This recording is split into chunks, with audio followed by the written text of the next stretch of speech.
2024 est à nos portes déjà. En effet, dans à peine 2 mois, ce sera la nouvelle année. Alors, faut-il déjà être en mode planification et si oui, comment faire? C'est le sujet du jour! Les médias sociaux en affaires est ton rendez-vous hebdomadaire pour en connaître davantage sur les différents réseaux sociaux et les plateformes de création de contenu dans un contexte d'affaires. Chaque semaine, je répondrai à une question thématique qui te permettra d'appliquer concrètement ces conseils pour ton entreprise. Si tu reconnais l'importance et la puissance des réseaux sociaux ainsi que de la création de contenu pour ton entreprise et que tu souhaites en apprendre davantage sur cet univers, tu es au bon endroit. Je suis Amélie Delebel, travailleuse autonome dans le domaine des communications et marketing depuis février 2020. Je travaille avec les réseaux sociaux et dans la création de contenu depuis 2014. Les médias sociaux en affaires est mon deuxième podcast après Athlète Entrepreneur, lancé en janvier 2019. Bienvenue sur mon podcast. Salut et bienvenue sur les médias sociaux en affaires, épisode 202. Alors qu'aujourd'hui, je réponds à la question, faut-il déjà être en mode planification en vue de la nouvelle année? En effet, 2024 arrive dans à peine 2 mois. Alors oui, c'est déjà le temps de penser à sa planification si ce n'est pas déjà fait. Donc, tout d'abord, quels seront en fait tes objectifs sur lesquels tu vas vouloir travailler et atteindre en 2024? Bien évidemment, toujours penser aux fameux objectifs SMART, donc spécifiques, mesurables, atteignables, réalistes et temporellement définis. De préférence, on va souvent recommander, ce que je recommande aussi, de peut-être avoir 2-3 objectifs maximum, donc pas nécessairement en avoir plusieurs, mais vraiment en avoir que quelques-uns et bien évidemment par la suite les découper. Donc si je dis ça comme ça, par exemple, tu as un objectif pour 2024 de générer 100 000 ou d'avoir 10 nouveaux clients ou 12 nouveaux clients, eh bien, tu le sais que pour suivre tes objectifs, ça pourrait être en sous-objectif. Donc, c'est ça, de générer, par exemple, 8 000 de revenus par mois et de quelle façon tu peux l'atteindre ou d'acquérir un nouveau client par mois. Si oui, quelles sont justement les façons que tu comptes réussir à atteindre ces objectifs. Et bien évidemment, c'est ça, en se servant, en fait, c'est ça, des objectifs SMART. Ça te permet aussi de savoir quel KPI, donc quel indicateur de performance tu dois regarder pour savoir aussi si tu atteins tes objectifs ou non. Donc, c'est très bien de créer du contenu, mais au final, quand on crée du contenu, on va bien évidemment avoir des résultats.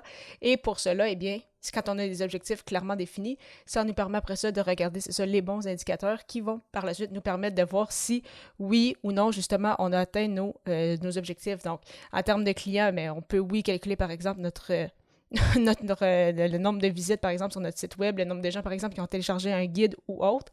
Mais après ça, au final, vraiment, la valeur la plus importante, ça va être si tu vas avoir été en mesure, en fait, de closer ce client-là et justement d'être en mesure de générer des revenus. Ça peut être aussi un objectif. Tu peux quand même vouloir un nombre, par exemple, précis de téléchargements ou de vues ou autre.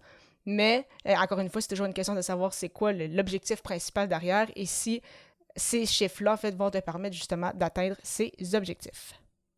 Aussi, qui est un exercice que j'aime beaucoup, c'est de regarder justement qu'est-ce que tu as fait cette année en 2023 pour voir justement tout le chemin que tu as parcouru et voir aussi qu'est-ce qui a bien fonctionné et qu'est-ce qui a moins bien fonctionné pour savoir justement est-ce qu'il y a des façons de faire que quand tu crées du contenu que tu vas garder, est-ce qu'il faudrait peut-être passer à d'autres façons de créer du contenu? Est-ce que tu as obtenu justement les résultats que tu souhaitais ou en 2023, justement, tu n'avais pas vraiment défini tes objectifs, donc tu savais que tu voulais créer du contenu, tu aurais aimé ça avoir quelques publications virales, mais au final, est-ce que ça t'a amené justement des clients? Est-ce que ça t'a permis de générer des revenus? Si oui, est-ce que c'était un nombre assez élevé de revenus? Est-ce que justement tu as atteint ces objectifs-là ou non?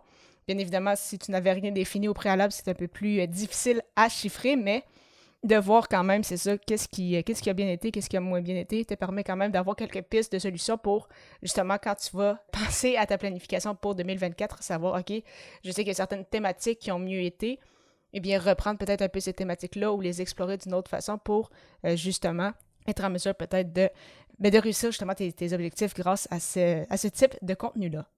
C'est correct aussi de changer nos façons de faire en cours de route, de faire des essais. Peut-être que tu vas essayer quelque chose pendant 3 mois, tu vas voir que tu n'auras pas les résultats que tu souhaites et donc que tu vas vouloir peut-être revenir à ce que tu faisais au départ ou tout simplement passer à autre chose.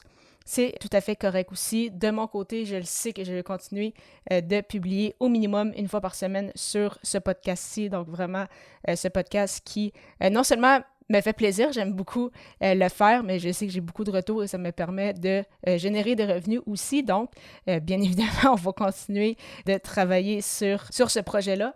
Pour Athlète Entrepreneur, pour le moment, il va rester en hiatus. Donc, pour ceux qui ne le savaient peut-être pas, j'ai un autre podcast, Athlète Entrepreneur, qui avait été mon premier podcast. Et celui-ci est en pause donc depuis décembre 2023, donc après 201 épisodes. Décembre 2022 plutôt. Donc, ça faisait, c'est ça, donc après 4 ans, donc 201 épisodes. Et c'est ça, pour le moment, je ne pense pas le relancer, donc ça ne fait pas partie de mes objectifs pour 2024. Mais, qu'est-ce qui fait partie de mes objectifs, comme je l'avais mentionné à l'épisode 195, si tu ne l'as pas écouté encore, je t'invite à l'écouter après celui-ci au amiedelbel.com/E195. Je vais quand même continuer d'être présente et active sur LinkedIn, qui est une plateforme que j'apprécie beaucoup et qui me permet bien évidemment de générer des revenus. Je parle de planifier la nouvelle année en termes de stratégie de contenu, mais c'est aussi le cas au niveau personnel. Donc, toi, personnellement, est-ce qu'il y a peut-être des objectifs que tu souhaites atteindre, que ce soit au niveau sportif, que ce soit au niveau de tes finances, que ce soit au niveau spirituel ou autre? Vraiment, profite également de ces moments-là pour justement planifier ces objectifs-là que tu as. Donc, encore une fois, vraiment quelques-uns par branche, donc par secteur, si je peux dire. Même que parfois en avoir un seul et le découper, c'est ça, après ça, en sous-objectifs que tu peux atteindre à un certain moment dans l'année, va grandement t'aider. Donc, que ce soit par exemple de courir justement un demi-marathon, de te remettre à la course à pied, eh bien de se dire, me remettre à la course à pied, c'est pas nécessairement un objectif smart.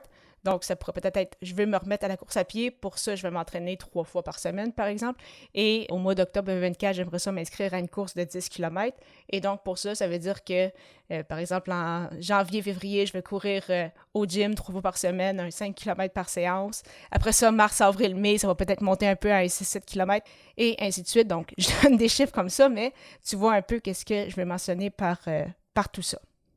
Finalement, vraiment, c'est important de prendre le temps de le faire. Donc, d'ici, c'est ça, les prochaines semaines, vraiment, de garder un moment pour toi-même pour te pencher dessus. Tu peux quand même y penser quand tu as du temps libre, mais vraiment prendre un moment précis pour vraiment mettre tout ça sur papier. Donc, ça ne veut pas dire que parce que tu définis ton plan, ta stratégie de contenu, que tu définis tes objectifs, ça ne veut pas dire que tu ne peux pas les changer en cours de route ou que tu ne peux pas adapter ton plan en conséquence, mais au moins, tu sais vers où tu vas et pourquoi aussi tu le fais. Donc, si tu ne crées pas du contenu que pour créer du contenu, mais tu as vraiment une intention derrière chacune de tes pièces de contenu.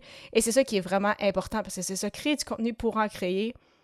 Souvent, les gens n'ont pas de résultats, se découragent et décident d'abandonner, alors que si tu as une intention derrière chaque action que tu poses, eh bien, il y a de bien meilleures chances que tu peux justement convertir et atteindre tes objectifs, quels qu'ils soient. Tu souhaites avoir un moment avec moi pour discuter justement de ta planification avec ta création de contenu, ça tombe bien, c'est le moment car mon calendrier est ouvert avec plusieurs plages horaires. Donc, pour prendre rendez-vous tout à fait gratuitement, simplement te rendre au ameliedelebel.com/consultation et au plaisir de te retrouver à l'épisode 203 alors que le sujet sera « As-tu défini ta stratégie ?» À très bientôt!